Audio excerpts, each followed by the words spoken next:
Now let's talk about Israel's opponents. Israel is not fighting a single enemy. It's not even a two-front war. Israel is dealing with multiple opponents in multiple countries, all linked together by one player, Iran. Israel has the latest weapons, unmatched intelligence, and American support.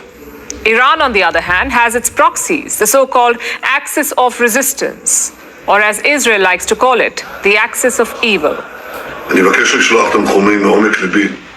I would like to send the condolences from the bottom of my heart to the families of our heroes who fell today in Lebanon.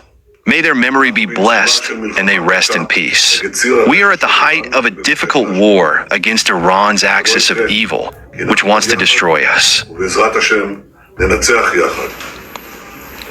Yesterday, Netanyahu sent his condolences to the families of 8 Israeli soldiers who died in Lebanon. They were killed during the ground operation in Lebanon's south, in an on-ground battle against Hezbollah.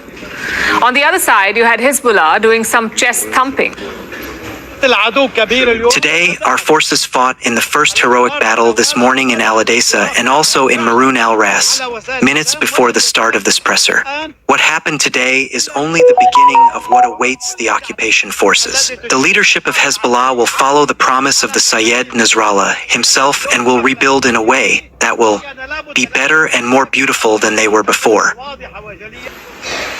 Hassan Nasrallah is dead. But that does not mean that the Hezbollah is down and out. They still have thousands of fighters, tens of thousands of rockets, which they continue to fire into Israel. Yes, Israel has the upper hand, but invading Lebanon won't be easy, no matter the technological advantage. Ask the Americans how their occupation of Afghanistan went against the apparently backward and impoverished Taliban.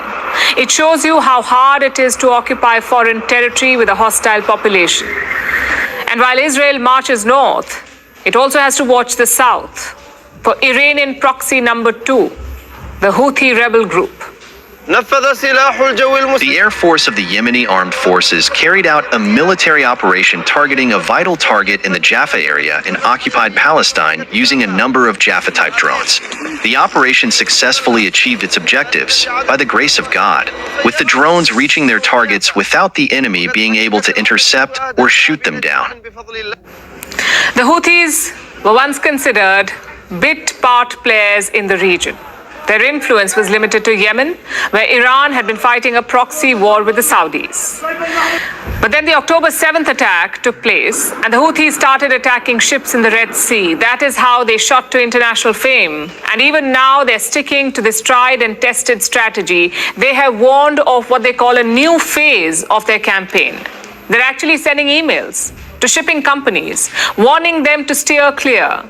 The reason is obvious. They want to disrupt trade. It's not about sinking ships. The Houthis just want to cause problems for Israel any way they can. The Houthis are also firing missiles and drones at Israel. But this isn't as effective as the Red Sea attack. So barring the odd drone here or there, they leave the conventional fighting to the other proxies. The Yemeni armed forces salute the heroic Mujahideen on the fronts of Gaza and the West Bank, as well as the fronts of Lebanon and Iraq, and affirm their continuation in carrying out military operations against the Israeli enemy until the aggression is stopped and the siege on the Gaza Strip is lifted, as well as stopping the aggression on Lebanon.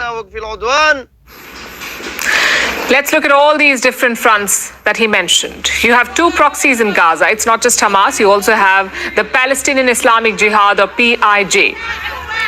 Now, these 2 groups operate independently, but sometimes they do come together, like we saw during the October 7th attack last year. That's one. Then there's the Hezbollah in Lebanon, the most powerful of Iran's proxies. Next door in Syria, you have the Popular Front for the Liberation of Palestine, or PFLP. It was officially a political party like Hamas and Hezbollah, but it also has its own armed wing, the Abu Ali Mustafa Brigades. They are among a number of Iran-backed militias in Syria, which is why you see Israel bombing Damascus every so often. Then there is Iraq, where you have the Popular Mobilization Forces. This is a coalition of armed groups with various mandates and operations, but among them you have anti-Israel factions like the Kataib Hezbollah, which is another Iranian proxy. And rounding off the list are the Houthis in Yemen. So that's what Israel is dealing with. Iran-backed groups in Lebanon, Gaza, Yemen, Syria, and Iraq. They make up the axis of resistance or evil depends on who you support.